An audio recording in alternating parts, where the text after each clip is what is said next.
BBR TV న్యూస్కు స్వాగతం. నేను మీ Hanumantharao. Anakapalli bypass road junction నుండి అచ్యుతాపురం వరకు సుమారు 14 కిలోమీటర్ల మేర 100 అడుగుల రోడ్డు విస్తరణలో భాగంగా సుమారు 1200 మంది నిర్వాసితులు ఈ రోజుకి కూడా వాళ్ళకి రావాల్సిన నష్టపరిహారం రాకపోవడం వలన రోడ్డుకి ఎక్కాల్సిన పరిస్థితి ఈ కూటమి ప్రభుత్వం కల్పించింది. గత ప్రభుత్వ హయాంలో ఆనాటి రెవెన్యూ డివిజనల్ అధికార స్థాయి అధికారులు వచ్చి ఆయా గ్రామాల్లో ఉన్నటువంటి నాయకులు మరియు ప్రజల సహకారంతో గ్రామ సభలు నిర్వహించి ఒక్కొక్క రెవెన్యూ గ్రామానికి గజం ఒక్కింటికి ఒక్కొక్క రేటు నిర్ణయించడం జరిగింది. అందులో భాగంగా మునగపాక్ కానీ, నవలపల్లి కానీ, తిమ్మరాజపేట కానీ, హరిపాలెం కానీ, అనకాపల్లి సౌత్లో ఉన్నటువంటి రెవెన్యూ గ్రామాల్లో కానీ, జేపీ అగ్రహారం కానీ అన్నింటిలో కూడా అప్పుడు ఉన్నటువంటి రెవెన్యూ డివిజనల్ అధికారి వారు స్వయంగా వచ్చి స్థానిక ఎంఆర్ఓ గారు, స్థానిక నాయకులు, స్థానిక ప్రజాప్రతినిధుల సహకారంతో ప్రజలందరినీ కూడా ఒప్పించి నష్టం ఎక్కువ జరుగుతున్నప్పటికీ కూడా ఈ రోడ్డు విస్తరణ వల్ల ప్రజల ప్రాణాలకు కాపాడిన వాళ్ళు అవుతాము, రోడ్డు విస్తరణ లేకపోవడం వల్ల ఎన్నో ప్రమాదాలు జరుగుతున్నాయి, ప్రాణాలు పోతున్నాయని చెప్పని అప్పటి ప్రభుత్వంలో ఉన్నటువంటి పెద్దలు కూడా ఒప్పించడం ద్వారా అందరూ కూడా భూములు ఇవ్వడానికి అంగీకరించడం జరిగింది.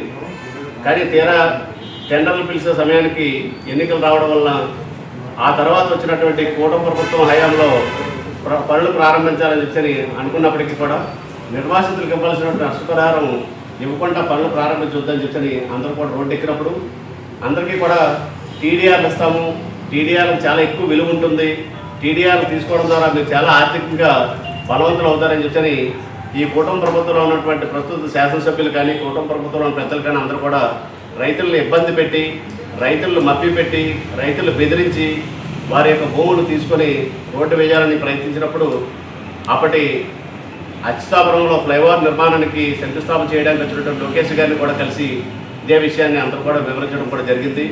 అదేవిధంగా స్థానిక శాసనసభ్యుల వారిని కానీ, స్థానిక పార్లమెంట్ సభ్యుల వారిని కూడా ఈ నిర్వాసితులందరూ కూడా కలవడం జరిగింది. కానీ నేటికి కూడా ఎటువంటి నష్టపరిహారం ఇవ్వకుండానే బలవంతంగా రోడ్డు పక్కన వ్యాపార నిమిత్తం ఆర్ఎన్బి ప్రభుత్వ స్థలంలో ఉన్నటువంటి చిన్న చిన్న షాపులన్నింటినీ కూడా బలవంతంగా తొలగించి, అదేవిధంగా గంగాదేపేట జంక్షన్ నుంచి మునగపాక వరకు ఉన్నటువంటి రోడ్డుకి ఇరువైపులా ఉన్న పంట కాలువలు, ఆ పంట కాలువల ద్వారా ఆ ప్రాంతంలో ఉన్నటువంటి రైతాంగం పండించే పంటలు వర్షాకాలంలో నీట మునిగిపోకుండా ఉండే విధంగా అక్కడ ఉన్నటువంటి రైతులందరూ కూడా ప్రతి సంవత్సరం కూడా వర్షాకాలంలో ఆ కాలువలు బాగు చేసుకొని ఆ నీరు వర్షం పడే నీరు అధికంగా ఉన్నటువంటి నీరు కూడా కృష్ణరాజు కాలువకి చేరే విధంగా రైతులందరూ కూడా ఎవరి స్వతహాగా వచ్చి స్వచ్ఛందంగా వచ్చి పనులు చేసుకుంటారు. కానీ ఈ రోజున ఆ 2 కాలువల్ని మూసేయడం ద్వారా రేపు రాబోయే రోజుల్లో వర్షాలు పడేలా ఉంటే ఆ వర్షాలకి నీట మునిగిపోయినటువంటి పంటల్ని ఏ ఒక్కరు కూడా బాగు చేయడానికి అవకాశం లేకుండా దౌర్జన్యంగా కాలువల్లో నిలిపిస్తున్నారు. అదే విషయం మీద కూడా ఇద్దరికి రైతులందరూ కూడా కోర్టుకెళ్ళడం కూడా జరిగింది. దయచేసి మేము ఒకటే అడుగుతున్నాము, సుమారు 1200 మంది రైతులకి ఇవ్వాల్సిన నష్టపరిహారం కేవలం 130 కోట్లు సుమారుగా ఉంటుంది. మరి వేల కోట్ల రూపాయలు అమరావతిలో ఖర్చు పెడుతున్నటువంటి కూటమి ప్రభుత్వానికి ఈ ప్రాంతంలో ఉన్నటువంటి 1200 మంది రైతులకి 130 కోట్లు ఇవ్వడం కష్టంగా భావిస్తున్నారు. ఎందుకు అర్థం కావట్లేదు.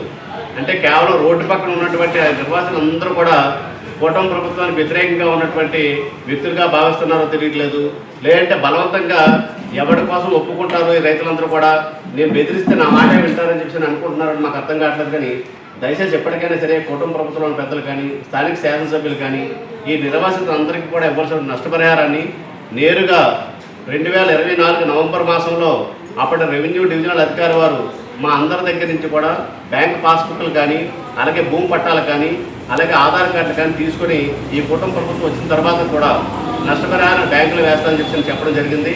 ఆ మాట నిలబెట్టుకొని తక్షణమే మాకు ఇవ్వాల్సిన నష్టపరిహారాన్ని నేరుగా మా బ్యాంకు ఖాతాల్లో వేయడం ద్వారా ఈ రోడ్డు నిర్మాణంలో ఎంతో ఇబ్బంది ఉన్నప్పటికీ కూడా, ఎంతో నష్టం కలిగినప్పుడు కూడా నిర్వాసితులందరూ కూడా భూమి ఇచ్చి సహకరించారు. కనుక ఈ ప్రభుత్వం కూడా నిర్వాసితులకు అండగా నిలబడి నిర్వాసితులకు రక్షణ కల్పించడానికి, నిర్వాసితులకి నష్టపరిహారం చెల్లించడానికి స్థానిక శాసనసభ్యుల వారు కూడా కృషి చేయాలని, ఖచ్చితంగా నిర్వాసితులకి నష్టపరిహారం ఇస్తే ఏ ఒక్కరూ కూడా రోడ్డు విస్తరణకి వ్యతిరేకం కాదనే విషయాన్ని మరొకసారి ఈ సందర్భంగా తెలియజేస్తున్నాము.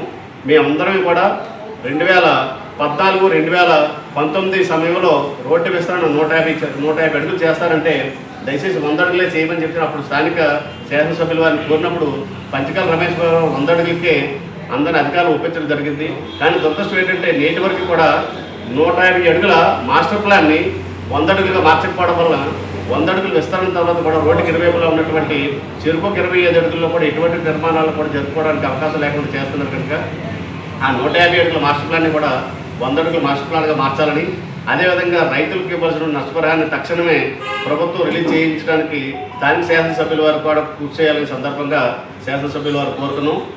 మరొకసారి విషయం చెప్తున్నామండి, దయచేసి ఏ ఒక్కరూ కూడా పార్టీలకు అతీతంగా అందరమే కూడా రోడ్డు నిర్మాణానికి అంగీకరిస్తూనే మేమందరం కూడా మా భూములు ఇవ్వడానికి అంగీకార పత్రాలని ఆ రోజు కానీ ఈ రోజు కానీ మేము ఇవ్వడానికి సిద్ధంగా ఉన్నాము. ఎక్కడ సంతకాలు పెట్టడానికి సిద్ధంగా ఉన్నాము.